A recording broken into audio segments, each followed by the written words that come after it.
Monsieur le Président, mes chers compatriotes, je dirais que je suis distant.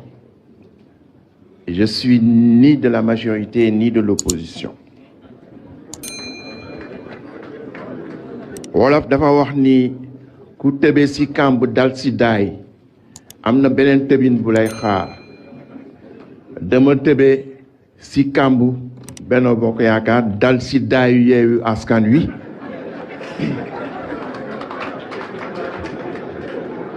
mu tàng lool ma tëbaat nag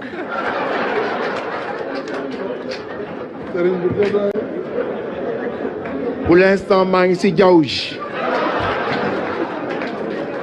xamaguma fan lay akke ji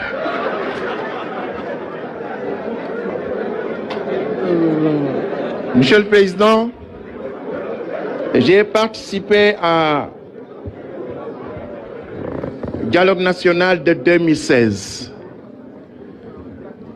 dafa am benn dénkaane waajur boo xam ne bii waxoon naa leen ka sama baay bi mu laata génn àdduna dafa ni ma looy def lu nekk na nga fexe ba xam ñi nga ko seqal ñan la soo ko xamee na nga fexe ba nu gis seen bopp si li ngay def dafa benn dénkaane waajur boobu feeñ na si sunu jataayu tey bi te jataay la bu nga xam ne bi itam am na ay alxuraan yu nga xam ni ñoo ko màndargal.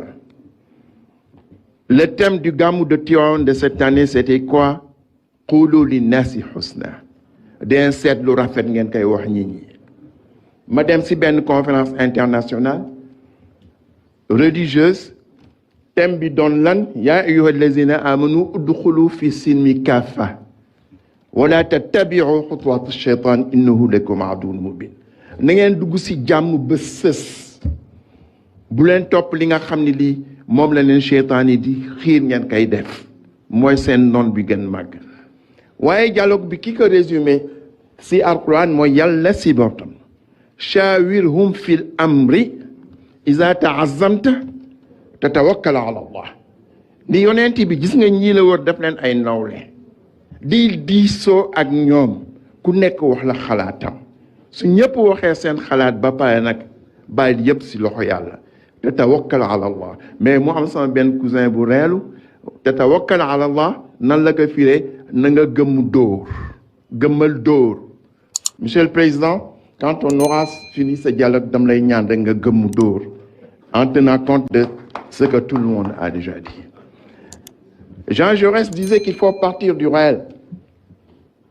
Partir du réel, aller vers son idéal. Le réel est représenté aujourd'hui dans cette salle. Et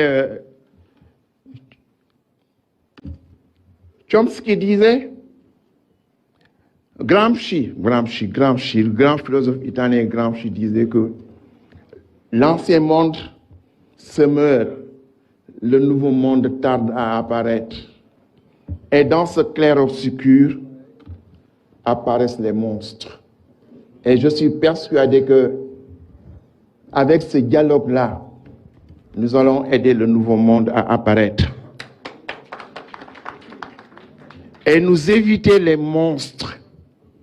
Nous éviter également la tyrannie de la médiocrité qui semble régner dans ce pays actuellement.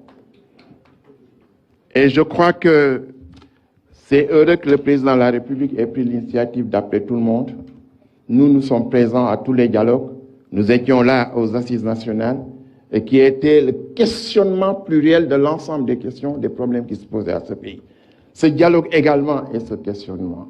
Donc, depuis les Assises nationales, nous avons été présents à l'ensemble des dialogues parce que ce n'est qu'à travers ce dialogue-là, c'est à travers ta shawirhum fil amri, comme disait le Coran, qu'on peut trouver une solution pour les immenses problèmes de ce pays. Je disais qu'on va, avec ce débat, permettre au nouveau monde d'apparaître. Un nouveau monde qu'annonce déjà la découverte du pétrole et du gaz. J'ai vécu pendant 27 ans dans un pays producteur du pétrole et du gaz, qui est l'Arabie Saoudite. J'ai fait ma carrière pendant 27 ans dans une banque de développement dont les principaux actionnaires étaient des producteurs du pétrole et du gaz. Je sais ce que le pétrole et du gaz peuvent apporter à un pays.